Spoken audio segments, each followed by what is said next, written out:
नमस्कार, मी साईनाथ गावकर.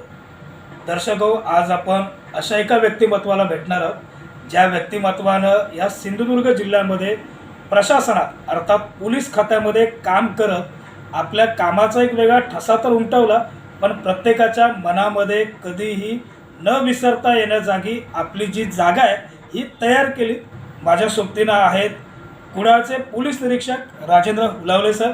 खरं तर हुलावले सरांची प्रशासकीय बदली झाली आणि या बदलीनंतर ते आता मुंबईमध्ये जाणार आहेत. जवळपास 3.5 वर्षाचा कालावधी त्यांनी सिंधुदुर्ग जिल्ह्यात आणि संपूर्ण आपल्या कोकण झोनमध्ये जवळपास 9 वर्षाचा कालावधीमध्ये ही सेवा दिलेली आहे.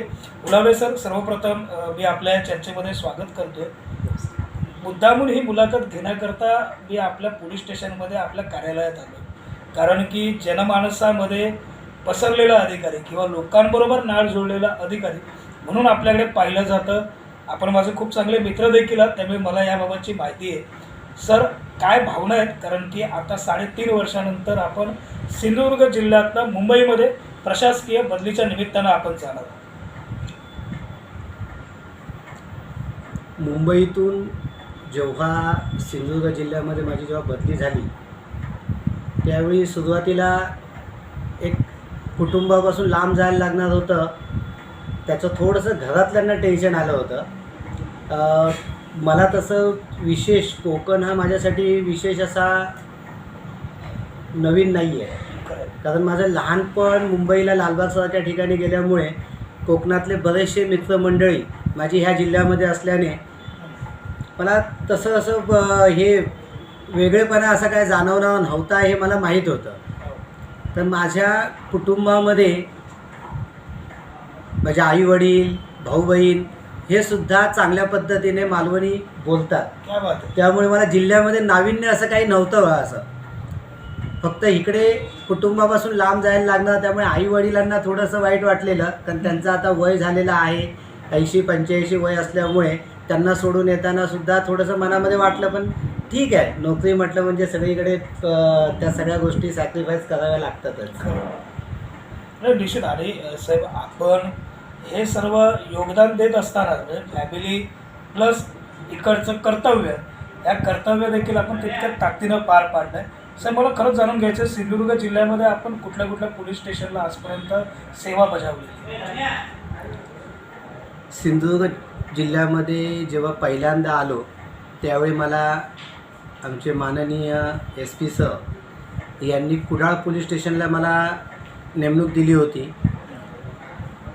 इकडचा माझा कार्यकाल 2 वर्षाचा जेव्हा पूर्ण झाला API म्हणून, त्यानंतर आमचे SP सर आहेत त्यांनी माझं जे कुडाळमधलं काम पाहून त्यांनी मला प्रभारी म्हणून सिंधुदुर्ग नगरी पोलीस स्टेशनला संधी दिली. आणि जेव्हा मला ती संधी मिळाली तेव्हा मी माझ्या कामाचं जे काही म्हणजे मला जो अनुभव होता एवढ्या वर्षांचा, त्या अनुभवाचा उपयोग करून मी खूप चांगल्यात चांगलं काम करण्याचा प्रयत्न केला. चांगलं काम म्हणताना लोकांशी जो जनसंपर्क जो मी ठेवला आणि तो जनसंपर्काच्या माध्यमातून लोकांची कामं कशी करता येतील, आलेल्या प्रत्येक माणसाचं त्यांचं समाधान कसं होईल ह्याचा प्रयत्न केला मी. आणि त्यामुळे लोकांच्या खूप जवळ गेलो. गावागावांमधले लोक जे आहेत ते एकदा माझ्याकडे येऊन गेल्यानंतर ते पुन्हा माझ्याशी कधीच तुटली नाहीत. आता पोलीस स्टेशनला आलेला 2 प्रकारचे लोक येत असतात. एक तक्रार देण्यासाठी आलेला असतो आणि एक विरोधक असतो. सर्व माणसांचं समाधान काय प्रत्येक वेळी 100% होईल असं नाही, पण तक्रार द्यायला आलेल्या माणसाचं पूर्णपणे समाधान कसं होईल ह्याचा मी प्रयत्न खूप केला. आणि त्यामुळे मला तिथे काम करत असताना सिंधुदुर्ग नगरी पोलीस स्टेशनला असतानाच माझं पोलीस निरीक्षक पदाचं प्रमोशन झालं. प्रमोशन झाल्यानंतर माननीय SP सरांनी जे मी काम केलं त्याचं एक बक्षीस म्हणून म्हणा किंवा काही वरिष्ठांच्या मनात जे काय असेल त्याप्रमाणे त्यांनी मला कणकवलीसारख्या मोठ्या पोलीस स्टेशनचा मला काम करण्याची संधी दिली. मला कणकवली पोलीस स्टेशनला काम करत असताना काही मोठे प्रश्न होते त्या ठिकाणी. ते माझ्या कामाच्या पद्धतीमुळे ते एवढे स्मूथली सुटले की खरंच म्हणजे मला एक अभिमान वाटतो की जे अनेक वर्ष प्रश्न सुटले नव्हते ते प्रश्न माझ्या काळामध्ये सुटले. खरं हे ह्यासाठी मी स्वतःला भाग्यवान मानतो. नाही, आणि कुणाला मुद्दाहून मी आपल्याला मदत थांबवतो, कारण कणकवलीतनं ज्यावेळी आपली कुणालमध्ये बदली झाली त्यावेळी कणकवलीवासियांनी कुठंतरी एक आवाज उचलला होता की उलावले साहेब हे आमच्या कणकवलीतच असले पाहिजेत, राहिले पाहिजेत. याकरता त्या ठिकाणी निवेदनं देखील आपल्या वरिष्ठांपर्यंत पोहोचवण्यात आली होती. मला असं वाटतं हीच खऱ्या अर्थानं एका चांगल्या अधिकाऱ्याच्या कामाची पोचपावती.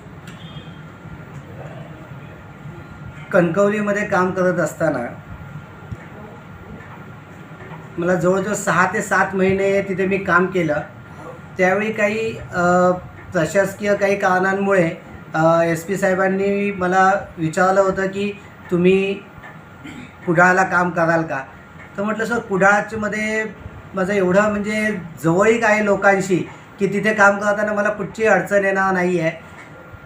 आणि त्यामुळे मग साहेबांशी बोलल्यानंतर मग मला इकडे दिले, कुडाळ पोलीस स्टेशनला मला नेमणूक दिली. कुडाळ पोलीस स्टेशनला मी जेव्हा इकडे आलो त्यावेळी कणकवलीवासियांनी म्हणजे माझ्यावर एवढं प्रेम त्यांनी केलं काम करत असताना की त्यांनी SP साहेबांना प्रत्यक्ष गावागावातली लोकं येऊन भेटली. त्याचप्रमाणे पेपरला त्या बातम्या आल्या. त्याचप्रमाणे झी 24 तास या चॅनललासुद्धा बातमी आली की कणकवलीवासियांची मागणी आहे की उलावळे साहेब आमच्या इथे कणकवलीला असावेत म्हणून. हे मी माझं भाग्य समजतो आहे. म्हणजे हे मी लोकांचं फक्त कामं करत होतो. आलेल्या लोकांना अटेंड करणं, त्यांची कामं जी काही नियमामध्ये कायद्याला धरून जी काही कामं आहेत ती कामं करण्याचा फक्त मी प्रयत्न केला. हे लोकांनी जे प्रेम दाखवलं हे माझ्या कामाची पोचपावती असं मला वाटतं. आणि साहेब खरंच हीच आपल्या कामाची खऱ्या अर्थानं पोचपावती आहे, लोकांचं मिळालेलं प्रेम. साहेब आता आपली प्रशासकीय बदली मुंबईमध्ये होते, काय आठवणी आहेत जिल्हावासियांच्या? आपण ठिकठिकाणी सेवा बजावलेली आहे, कशा पद्धतीने या आठवणींना आपण उजाळा द्या? आठवणी एवढ्या आहेत की त्या न संपणाऱ्या आठवणी आहेत.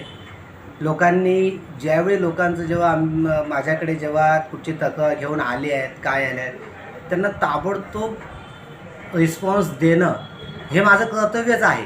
मला द्यायचंच आहे. त्यासाठी लोकांना सेवा देण्यासाठीच तर माझी इथे नेमणूक प्रशासनाने केलेली आहे. पण ते सेवा देत असताना जी लोकांशी जी नाळ जुळलेली, तर लोक हक्काने आले की डायरेक्ट केबिनमध्ये यायचे. त्यांना एक विश्वास वाटायचा मी केबिनमध्ये जाऊन आलो की आमचं काम होणं.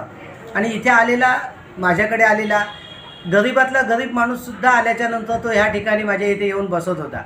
आणि तो त्यांना, नाही तर काही ठिकाणी असतं की अरे साहेबांच्या केबिनमध्ये कसं जायचं, साहेबांना विचारायला पाहिजे आधी. पण माझ्याकडे यायचे ना, आणि आल्यानंतर त्यांचे जे काही दुःख असतील किंवा काय असतील तर ती मांडल्यानंतर तात्काळ जर माझ्याकडे वेळेला कधी काही वेळेस स्टाफ अवेलेबल नसेल तर मी स्वतः त्या ठिकाणी पोहोचून त्यांचा प्रश्न कसा सोडवता येईल ह्यासाठी मी सतत प्रयत्न केले. आणि त्यामुळे कुठेही मी आज ग्रामपंचायतीच्या निवडणुकीच्या माध्यमातून जेव्हा मी गावागावांमध्ये भेटी दिल्या त्यावेळी असं कुठचं गाव नव्हतं की त्या ठिकाणी मला ओळखणारं कोणी नव्हतं आणि माझ्या जवळ कोण आले नाही. अगदी जवळ यायचे, ते एवढं म्हणजे भरून यायचं ना. आणि ते त्यावेळी आठवण सांगायचे इतरांना की मी साहेबांकडे गेलेलो, माझं एवढं काम केलेलं आहे वगैरे. ह्या ज्या गोष्टी सांगायचे ना त्यावेळी खूप भरून यायचं. आणि माझी इथून बदली झाली आहे तर अक्षरशः काही जणांच्या तर डोळ्यात पाणी आलं की साहेब आता चालले आहेत, आता आमच्या इथं कोण नवीन अधिकारी येणार हा प्रश्न. पण त्यांना मी हेच सांगितलं, प्रशासनामध्ये बदली हा कधी कोणासाठी थांबलेली नाही. माझ्यानंतर जे अधिकारी येतील ते सुद्धा माझ्यापेक्षा चांगले असतील, तुमच्याशी संपर्क साधणारे असतील. हे मी त्यांना जेव्हा सांगितलं त्यावेळी थोडंसं कुठेतरी त्यांना म्हणजे असं म्हणजे आता जे कामं केलेली आहे त्यामुळे त्यांना बरं वाटत होतं, एवढा हाच विषय. बाकी मी काय वेगळं काय केलं असं मला तर वाटत नाही आहे. फक्त रिस्पॉन्स लोकांना तात्काळ दिला, हे सगळ्यात महत्त्वाचं आहे. आणि खरं तर ना नेहमीच सांगतात की पोलीस स्टेशनची पायरी सर्वसामान्य माणसाने चढू नये, कारण तिथं गेल्यानंतर ज्या काही अनुभव येतात हे वेगळे असं बोललं जातं, परंतु असे अधिकारी आजच्या घडीला आमच्या सिंधुदुर्ग जिल्हा पोलीस प्रशासनामध्ये आहेत. म्हणूनच जिल्हा पोलीस प्रशासनाचं नाव हे नेहमीच वाजत गाजत राहिलं आहे. चांगल्या अर्थानं हे देखील तितकंच सत्य आहे. साहेब, आपला हा प्रवास आहे, या प्रवासामध्ये चं श्रेय म्हणजे कोकणात आपण काम केलं, सिंधुदुर्ग जिल्ह्यामध्ये 3-3.5 वर्ष काम केलं. या कामाचं श्रेय देत असताना आपण कुणाची नावं घ्याल या निमित्तानं, या मुलाखतीच्या निमित्तानं काय सांगा? इकडे काम करत असताना ह्या सगळ्या गोष्टीचं महत्त्वाचं म्हणजे मला काम करताना जी संधी माझ्या वरिष्ठांनी मला दिली आणि जे काम प्रामाणिकपणे करत असताना त्यांची जी पाठीवर थाप असायची की तुम्ही हे जे केलेलं आहे हे खूप चांगलं काम केलं, हे ज्यावेळी मला कळायचं आणि त्यांची जी पाठीवर थाप मिळायची त्यामुळे मला काम करताना खूप प्रोत्साहन मिळायचं. काही गोष्टी अशा घडल्या की करोनाचा काळ जो आला 2020ला, त्यावेळी लोकांमध्ये खूप संभ्रम असायचा की लोक खूप म्हणजे डिस्टर्ब असायचे की आता आपल्याला किती दिवस हे चालणार आहे काय. पण त्यावेळी अगदी लोकांशी खूप जवळीक माझी आली. त्या जवळीकीमधून ज्यावेळी रस्त्याने लोक काही यायचे जायचे तर त्यांना सरसकट कोणावरती कारवाई कधीच झाली नाही माझ्याकडून. त्यांच्या खरोखर अडीअडचणी काय आहेत, काही जणांना डॉक्टरकडे जायचं असतं, काही जणांचे काही एखादा जीवनावश्यक वस्तू घ्यायला जायचं असेल तर त्यावेळी त्यांची खात्री करून त्यांना त्या ठिकाणी जाण्यासाठी आपण मदत केली. करोनाच्या काळात खरंच मला म्हणजे मी भाग्यवान समजतो स्वतःला की त्यावेळी जे अडीअडचणीमध्ये जी लोकं होती त्यांना अक्षरशः धान्य पोचवण्यापर्यंत त्यांच्या काही जे शक्य आम्हाला होत होतं, काही सामाजिक संस्थांच्या माध्यमातून आम्ही लोकांच्या घराघरापर्यंत धान्य पोचवलं. त्या काळामध्ये आपल्या इथे एक सविताश्रम आहे, त्या सविताश्रममध्ये सुद्धा त्यांचे जे प्रमुख आहेत त्यांनीसुद्धा माझ्याकडे थोडीशी एक खंत व्यक्त केलेली. तिथे जे आहेत लोक राहायला त्यांच्याकडे त्यांना अन्नपाणी कमी पडतं आहे. त्यावेळीसुद्धा मी माझ्या परीने प्रयत्न केले, काही सामाजिक संस्थांशी संपर्क साधून त्यांच्यापर्यंत काही धान्य पोचवण्याचा प्रयत्न केला. त्या काळामध्ये खूप म्हणजे लोकांच्या अडीअडचणी होत्या. म्हणजे मी स्वतः केलं म्हणण्यापेक्षा माझ्या वरिष्ठांच्या मार्गदर्शनाखालीच ह्या सगळ्या गोष्टी आम्ही करत होतो. त्याच्यासोबतच त्यानंतरचा एक तोक्ते वादळाचा जो काळ आला तो त्या टायमाला सुद्धा जे अगदी ज्यांचं काही नुकसान झालेलं होतं त्या ठिकाणी आम्ही जाऊन पंचनामे करण्यासाठी तलाठी त्यांना स्वतः संपर्क साधले. तोक्तेच्या काळामध्ये योगायोगाने निवती पोलीस स्टेशनचा चार्ज माझ्याकडे होता. त्या टायमाला समुद्रकिनारी जे काहींची घरं आहेत त्या तिथे पाणी येण्याची शक्यता वगैरे होती. त्या लोकांना आम्ही रेस्क्यू करून जिल्हा परिषदेच्या शाळेमध्ये आम्ही त्यांना शिफ्ट केलं होतं. लोकांचा खूप हेल्प असायची आम्हाला आणि त्या मदतीमधूनच हे सगळं कार्य शक्य होत होतं. स्वतः मी म्हटलं असतं की मी हे करेल तर काहीच करू शकलो नसतो, पण लोकांचा सहभाग प्रत्येक गोष्टीमध्ये मला खूप चांगला रिस्पॉन्स मिळाला लोकांच्या जिल्ह्यामध्ये. ज्यावेळी तोक्ते वादळाच्या नंतर रस्त्यामध्ये जी अगदी झाडं पडलेली होती, रस्ते बंद झालेले होते, लोकांना दवाखान्यात जाण्यासाठी अडचणी होत्या. रात्रीच्या वेळी हे सगळं काही घडामोडी घडल्या. सकाळी 5 वाजेपर्यंत आपल्याकडे खूप मोठ्या प्रमाणामध्ये वादळ वगैरे होतं पहाटे 5ला. आणि त्यावेळी सकाळच्या टायमाला झाडं उन्मळून रस्त्यामध्ये पडलेली. त्यावेळी खूप मोठ्या प्रमाणात झाडं पडल्यामुळे PWDचा विभाग किंवा इतर काही शासकीय यंत्रणा त्या ठिकाणी प्रत्येक ठिकाणी पोचणं आणि तेवढ्या स्पीडली काम होणं शक्य नव्हतं. मग त्यावेळी मी माझ्या स्टाफला चर्चा केली, स्टाफशी बोललो मी आणि स्वतः कोयते फावडे रशी हातामध्ये घेऊन आम्ही त्यावेळी रस्त्याची झाडं तोडून अगदी बाजूला केले की जेणेकरून रस्ता मोकळा होईल. आणि तो रस्ता मोकळा केल्याच्या नंतर ज्यावेळी आम्ही काम केलं, आम्ही कुठच्याही प्रसिद्धीचा विषय नव्हता किंवा काहीही नव्हता, फक्त प्रामाणिकपणे आम्ही काम केलं. पण त्याचं असं झालं की गावातल्या लोकांनी आम्हाला येऊन म्हणजे आमचं कौतुक केलं. त्यानंतर पत्रकारांना ते ॲटोमॅटिक माहीत पडल्यामुळे प्रेसला वगैरे बातमी दिली आणि त्याची दखल आमच्या दक्षता मासिक जे आहे आमचं महाराष्ट्राचं, हो. त्या दक्षता मासिकने सुद्धा त्याची दखल घेतली आणि तिथे ती बातमी आली होती. ते वाचल्यानंतर मला अनेकांचे फोन आले.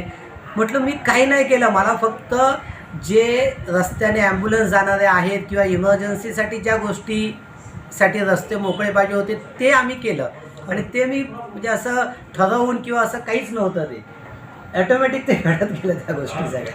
नाही, खरं तर ना साहेब, आपण जे हा जो संपूर्ण प्रवास सांगताय, सेवेचा प्रवास, हा थांबू नये असंच वाटतं ऐकताना देखील.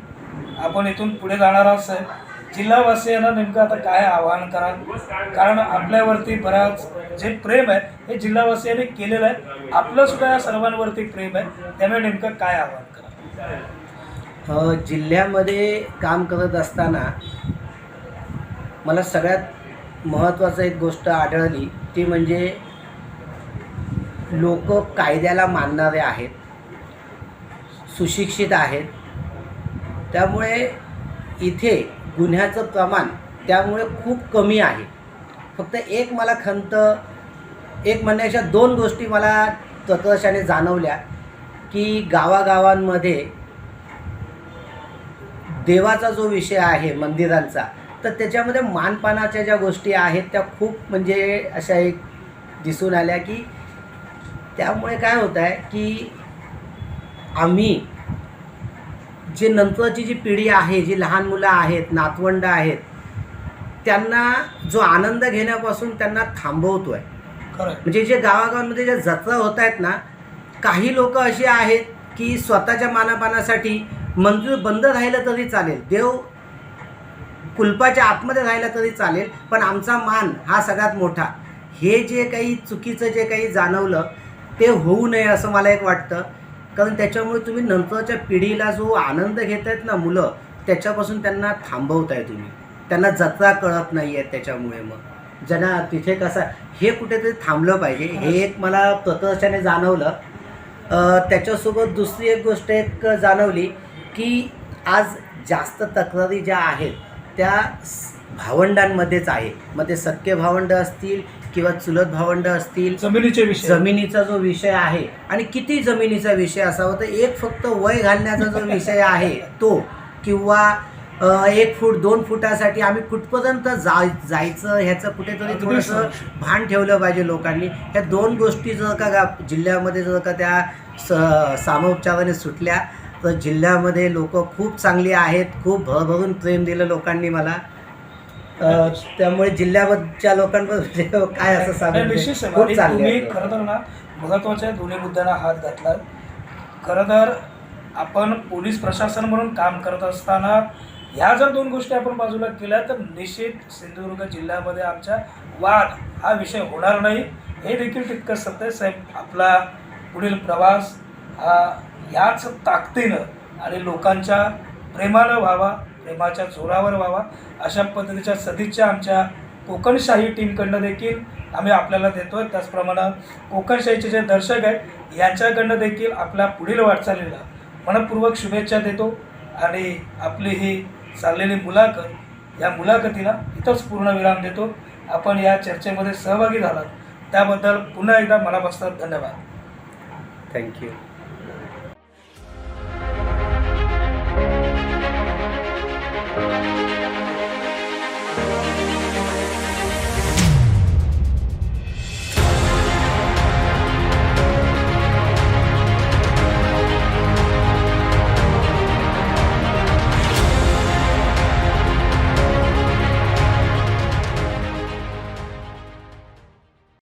असे नवनवीन व्हिडिओ पाहण्यासाठी कोकणशाहीचं यूट्यूब चॅनल सबस्क्राईब करा व बेल बटन प्रेस करा. तसेच फेसबुक पेज लाईक करा आणि इंस्टाग्राम पेज व ट्विटर पेजला फॉलो करायला विसरू नका.